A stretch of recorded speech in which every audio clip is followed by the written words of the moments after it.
ইতিমধ্যে আমি জনাইছো মেট্ৰিক হাই মাদ্ৰাছা আৰু উচ্চতৰ মাধ্যমিক পৰীক্ষাক লৈ আজি চূড়ান্ত সিদ্ধান্ত হ'ব বিয়লি 3 বজাত শিক্ষা বিভাগৰ সৈতে গুৰুত্বপূৰ্ণ বৈঠক কোভিড পৰিস্থিতিৰ পৰিপ্ৰেক্ষিতত পৰীক্ষা বাতিল হোৱাৰ সম্ভাৱনা অধিক আৰু এই সন্দৰ্ভত ৰাজ্যৰ শিক্ষাৰ্থী সমাজ তথা অভিভাৱকে কি কয় আমি প্ৰতিক্ৰিয়া ল'বলৈ চেষ্টা কৰিছো ৰাজ্যৰ বিভিন্ন প্ৰান্তৰ পৰা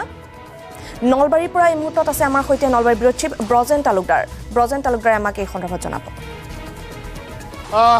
হয় ইতিমধ্যে আমি ৰাতিপুৱাৰে পৰা পোনপটীয়া সম্প্ৰচাৰত দেখুৱাই আছোঁ যে আজি এখন গুৰুত্বপূৰ্ণ এক শিক্ষা বিভাগৰ এক বৈঠক অনুষ্ঠিত হ'ব য'ত স্বাস্থ্য বিভাগ থাকিব বিভিন্ন দল সংগঠনৰ প্ৰতিনিধিসকল থাকিব আৰু হাইস্কুল শিক্ষান্ত পৰীক্ষা আৰু উচ্চতৰ মাধ্যমিক শিক্ষান্ত পৰীক্ষাৰ আজি এক চূড়ান্ত সিদ্ধান্ত হোৱাৰ এক সম্ভাৱনা আছে আৰু ইয়াৰ প্ৰাক মুহূৰ্তত মোৰ লগত নলবাৰীৰ শংকৰদেৱ একাডেমীৰ মোৰ লগত শিক্ষাগুৰুসকল আছে ছাত্ৰ ছাত্ৰীসকল আছে মই পোনে পোনে তেখেতসকলৰ পৰা জানিব বিচাৰিছোঁ মই প্ৰথম আপোনাৰ পৰা জানিব বিচাৰিছোঁ কি বিচাৰে আপোনালোকে যিহেতু বৰ্তমান আপোনাৰ পৰিস্থিতিটো পৰীক্ষা দিবৰ বাবে একেবাৰে অনুকূল নহয় আৰু বাকী ষ্টেটসমূহে এক্সামটো কেঞ্চেল কৰি দিছে সেয়ে মই ভাবোঁ যে আমাৰো এটা অনুৰূপ মানে সিদ্ধান্ত ল'ব লাগে আৰু বাকী ষ্টেটসমূহে যেনেদৰে এক্সামটো কেঞ্চেল কৰি এটা অল্টাৰনেটিভ মেথডৰ জৰিয়তে মাৰ্কিং চিষ্টেমটো দিছে তো আমাৰো সেনেকুৱা এটা কৰিব লাগে বুলি মই ভাবোঁ পৰিৱেশ নাই হয় ডেফিনেটলি পৰিৱেশ এতিয়া নাই নিশ্চয়কৈ আৰু স্বাস্থ্য বিভাগে নিজে কৈছে যে জুলাই মাহতো এক্সাম কণ্ডাক্ট কৰাটো সম্ভৱ নহয় তেতিয়াহ'লে পৰিস্থিতি ভাল হয় আমি কেতিয়া ভাল হয় আমি নাজানো যদি আজি অক্টোবৰ নৱেম্বৰত পৰিস্থিতি ভাল হয় আমিতো ইমান সময় ৰখিব নোৱাৰোঁ